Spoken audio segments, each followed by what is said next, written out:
Per usual, Living House channels for educational purposes only and is not intended as financial advice. Everybody can take a deep breath. It's going to be okay. You're alive.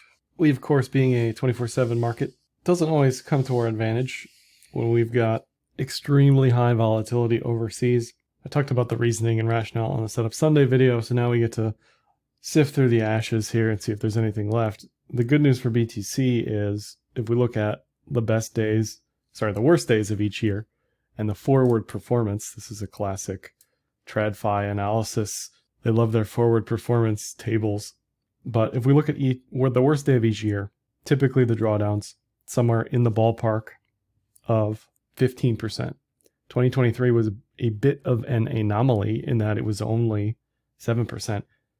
Even today, we are down less than we were on the worst day in 2023, and we may close today as not the worst day of the year. I think the worst day of the year was actually ETF launch day or the day after, something like that. But the good news is here for forward performance, based on the past, we typically have a positive, and we can look at this 3 months out, right? So 3 months out would bring us into Q4. Just as an example, we can look at the halving years, 2016, 2020. Those were all positive, 2020 being COVID, obviously. I think that was the worst day on record, probably, for Bitcoin, down 39% on the day. And even if we look at the worst days each year, they're actually getting better over time. Volatility is closing. Not that that matters on a day like today. Who cares, right? But what you never want to see is a random 50% down move, a random drawdown out of nowhere. This wasn't exactly out of nowhere. Prices had been leaning weaker, but it is looking like things got overextended, certainly. This being a big part of that. So what's actually happening here is people were borrowing the yen for free and using that to buy other stuff. That is a carry trade, okay? What changed that, what broke that equilibrium, is the rate differential between BOJ and the Fed. BOJ raising rates, the Fed likely cutting next meeting, even though that's not until September. People are starting to unwind that trade, and it's all sort of unraveling at once. There's just so much of it out there. There's so much leverage. It touches many things. It doesn't necessarily touch crypto, but it might. There may have been people doing this in the institutional space. Volatility events like this happen because of fear, because things are generally overheated, at least on the legacy side. And so the unravel happens extremely fast. And then that leads to more unwinding and more fear. And we've seen this before, right? This is nothing new. So what I personally got correct was stay out of tech, stay out of most of everything on the legacy side. Just didn't look good for weeks. It just didn't. It's topped out last week or the week before. Alts have looked terrible for weeks and weeks and weeks and weeks. The main pain point for me was the cloud on the daily for BTC that I didn't close more at 62K. Not that I could have even done that over the weekend on the legacy side. But anyway, this is the Nikkei. This is the Japanese stock market. August 2nd and August 5th. Pretty extreme outliers here for volatility. Their markets were so volatile that the bond market had a limit circuit breaker hit. So at this point, there's obviously a lot of technical damage. There's a lot of issues with all the crypto prices. Alts, of course, coming out worse than BTC. Going to be curious to see what the ETFs look like today. As far as flows, here's another way to look at the carry trade based on positioning. The zero line is all the way up here. So some, most, or all of this will eventually be unwound as the rate differential closes. So nobody wants to be last. So it's sort of a race to the finish line as the music stops. And that's what we're seeing. Many bears have talked about this for weeks. Many doomers have talked about this for weeks. And it's not really that helpful. We'll take a look at the Warren Buffett thing. Everybody's praising Buffett for selling Apple and sitting on $250 billion. Okay, that's fine. But he also missed the entire move on the way up, right?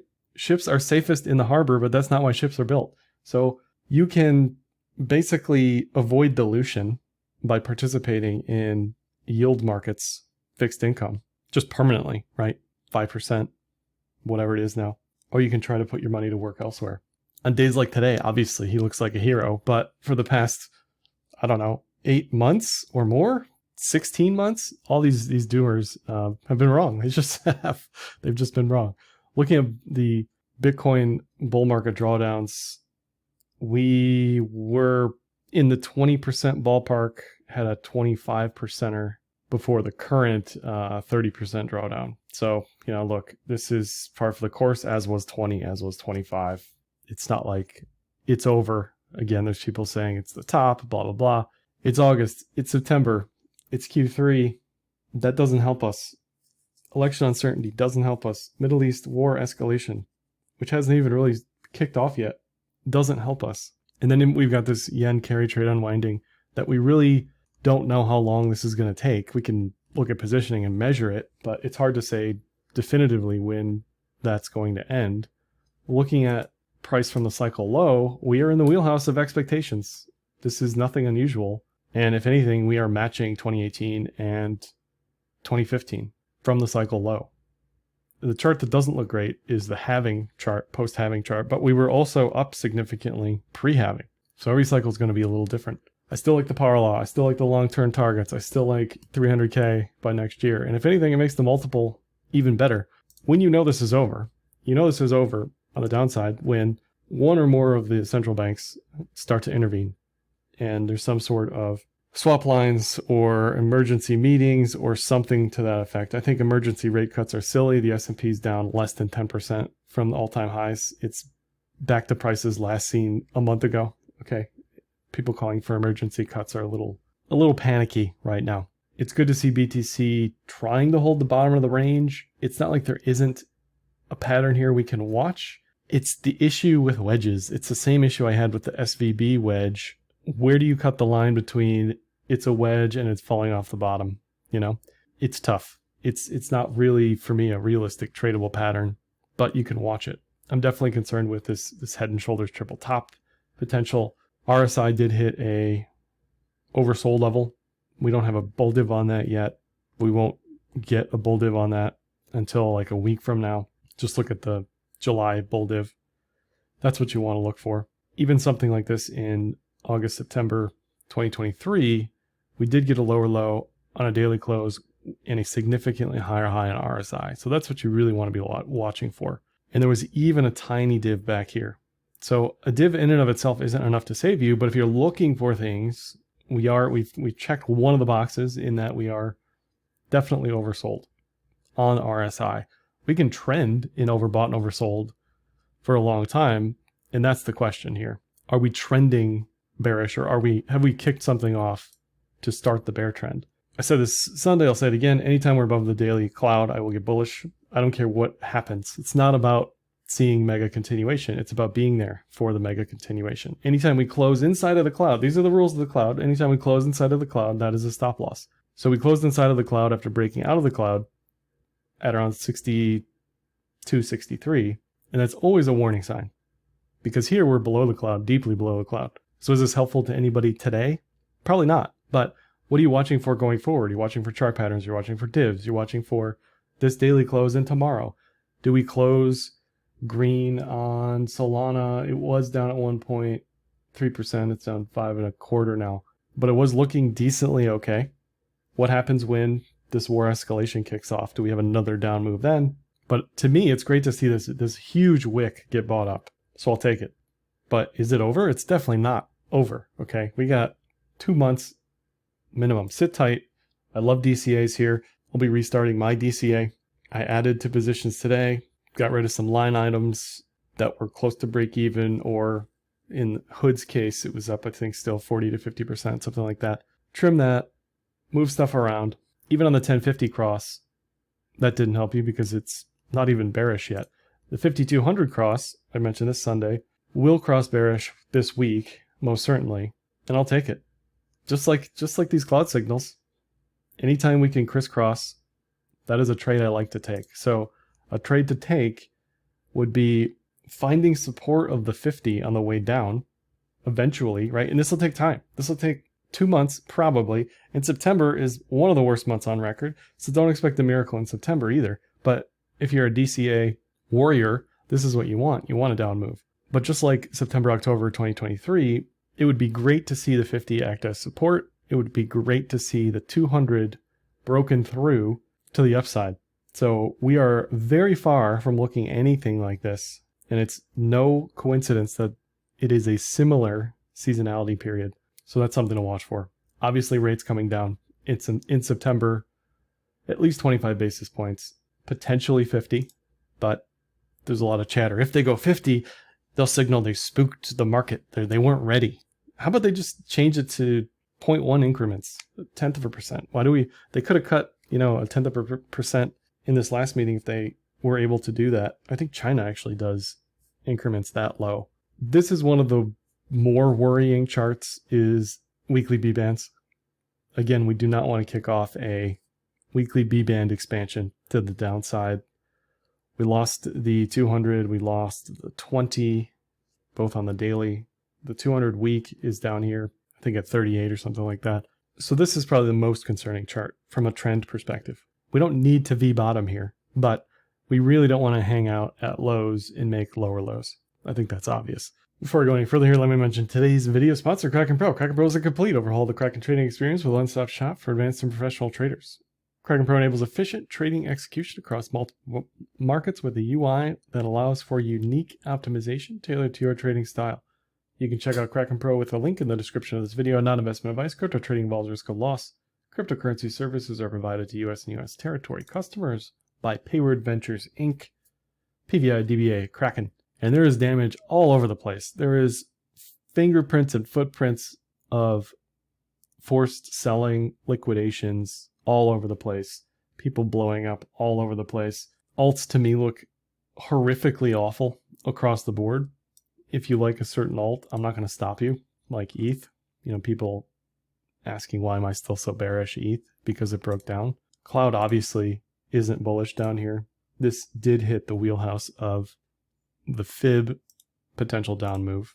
And I guess, right, here's better than 4,000, but I just think it's going to take time. I don't like buying weakness. I don't like buying into uncertainty. But obviously, if you had bids at sub 2,000, I don't think you're selling here. I think you're waiting on that. No trend metrics on ETH are going to be bullish. No trend metrics on most of this market are going to be bullish right now. Sol still looks okay. It's, it's tough because these wicks are so deep and they pull up so quickly. Was being bearish at 180 correct? Yes. Is being bearish at 130 correct? Time will tell. But I think the bigger issue isn't the previous pattern, it's what we have now, where we have to wait and see.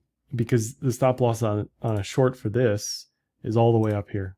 So that's why my personal preference very much is just to do nothing when a chart looks like this, unfortunately. And most of the meme coins, rightfully so, are down 25% or more over the past couple of days. And that's just the nature of the beast, right? That's why you gotta pay attention to the broader moves. And if you're lukewarm on BTC, odds are pretty good that the high risk alts aren't necessarily going to do well. If we look at the flows from last week from James at CoinShares, negative 528 in the outflows department. Most of that from Grayscale products, if I had to guess based on the math here. Larry Fink, iShares, still buying on the Bitcoin and ETH side, some down flows from Fidelity and ARK, and out of ETH. Again, this is ETH, this is Grayscale. I certainly don't think people are selling BTC for ETH, and we have outflows in most countries, with the US being the largest there. As far as the calendar for the week, it's pretty light, honestly. Not much going on. We had ISM today. This might have been what saved us, because there was this narrative that, okay, not only is the yen carry trade going on, but we have all these recessionary fears because of the SOM rule. An ISM above 50 signifies neutrality at best, expansion, or neutrality at worst, expansion at best, versus an ISM below 50, signaling contraction. And for the rest of the week, maybe consumer credit is important, but the big one is going to be CPI, next week PPI, which based on Trueflation and the Nowcast I'll get to in a second, should be flat month over month.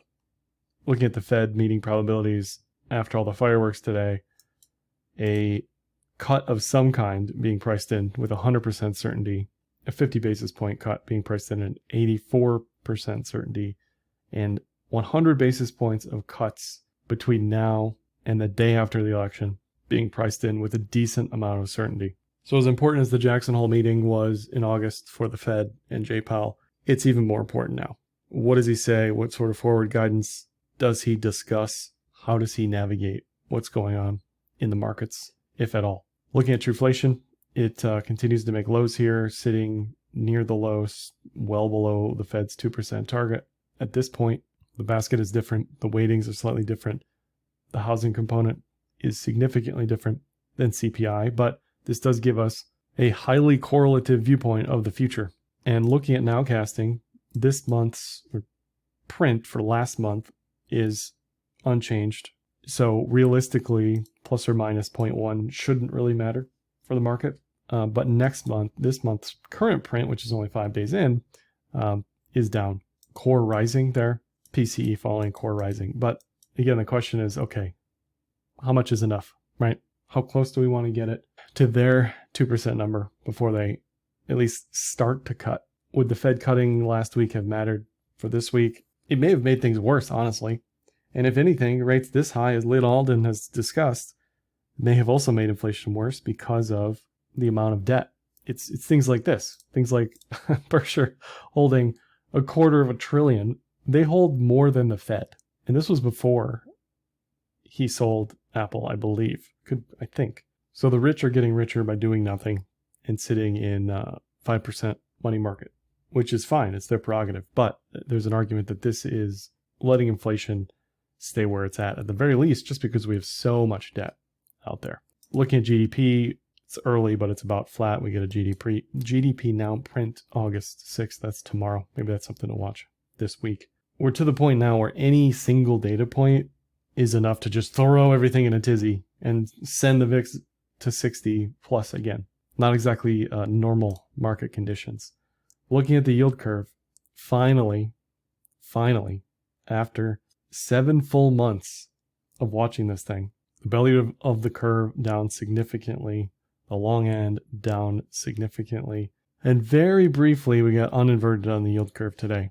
So the 2-year is generally where the market thinks the Fed should be. And you can see the differential here still, obviously, because the front end is controlled by the Fed. And the longer out you go on the curve, the less the Fed has control of what's going on there. But that is certainly today a significant deviation from what we've seen over the past year, at least in the past week. I don't know how relevant this is, but reverse repo hit a new cycle low today at 316 billion. When there are issues with volatility in global markets, liquidity does help when it gets brought back into the ecosystem. Remember, this is an inert pile of money. So this could be signaling some sort of weakness or further blow up with somebody somewhere. And maybe the Fed is looking at this for money markets and the bond market. I don't know, but just an interesting side point here. Since the markets were so volatile today, let's just go to a live chart. And across the board for markets, daily cloud, what else do you need? You don't need anything else. This is not scary. This is not some crazy emergency cut situation. This will take time to recover, just as it did Q3 last year, April this year, and now once again we're in the cloud. This will probably take us into Q4. As bearish as this looks, this could stop here. It's just, again, no one knows for sure because of what caused this. It's not like it was a one and done situation.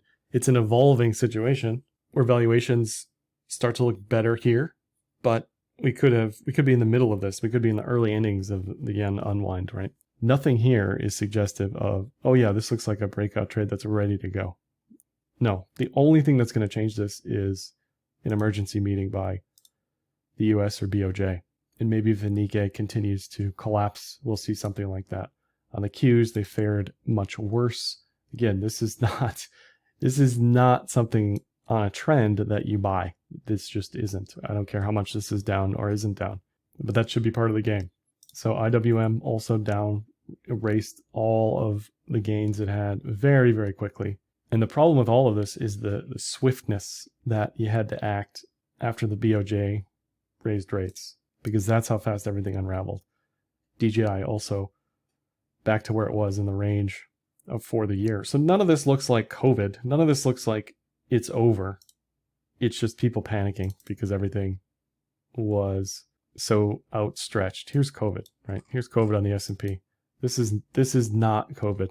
Okay, it's just not. Could this get worse? Absolutely. But it's today, as we stand here, nowhere close to that. Looking at the DXY, continue to see weakness there. The weaker this gets, the stronger the yen gets, and the more impetus for carry trade unwind happening. So it may be counterintuitive here, but the Fed cutting would actually make this worse, probably, potentially. So both central banks are kind of stuck, the BOJ in their hiking cycle, the US in their cutting cycle, unless they want things to get worse. And I think that's the best outcome, is let the unwind happen. This isn't socialism. Let the deleveraging happen. That's part of the game. We're in this painful transition period, but a weakening dollar is eventually good for crypto, at the very least. Looking at UJ, again, this is where the volatility comes from.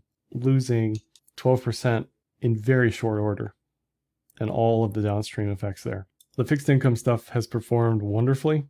TLT still looks great. First cloud twist on the 3-day cloud since May 2021.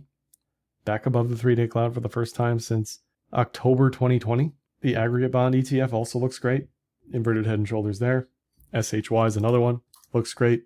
Triple bottom, inverted head and shoulders, gapped up. So fixed income looks like nothing's happened here, at least in the US. Looking at the Mag 7 stuff on the daily cloud, again, there's nothing here. There's nothing here that says, oh, this is a great buy.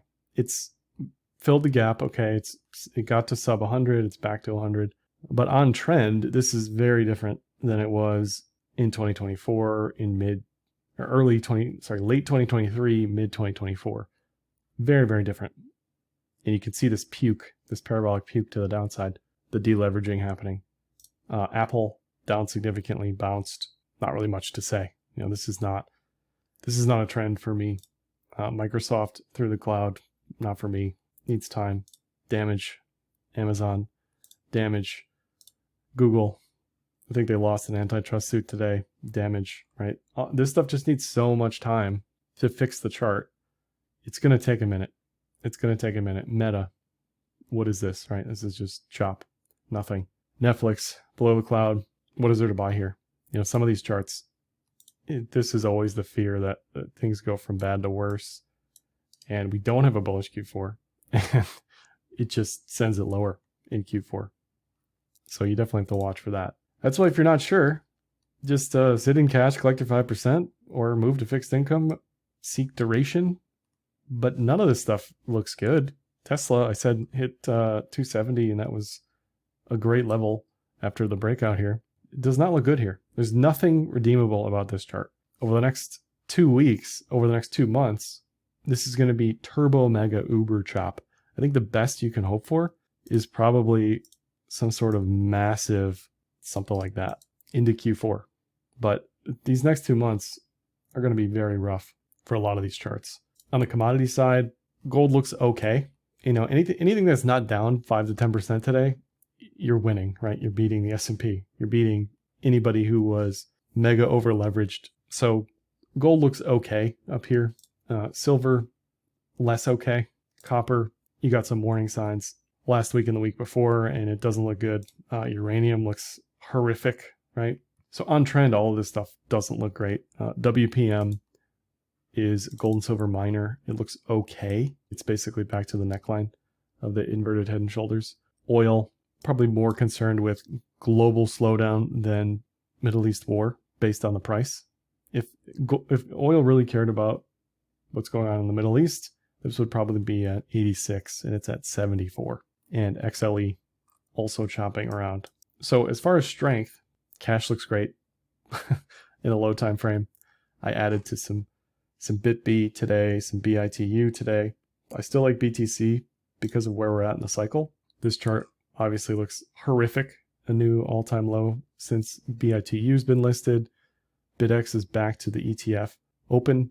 On stuff like this, I'm willing to buy weakness. I'm willing to catch a knife. On alts, definitely not. On tech, definitely not. It doesn't look bad enough on tech, right? Tech is just potentially starting. Miners as well, most of them got shellacked today. And that's what you'd expect. They're just amplifications of moves on BTC.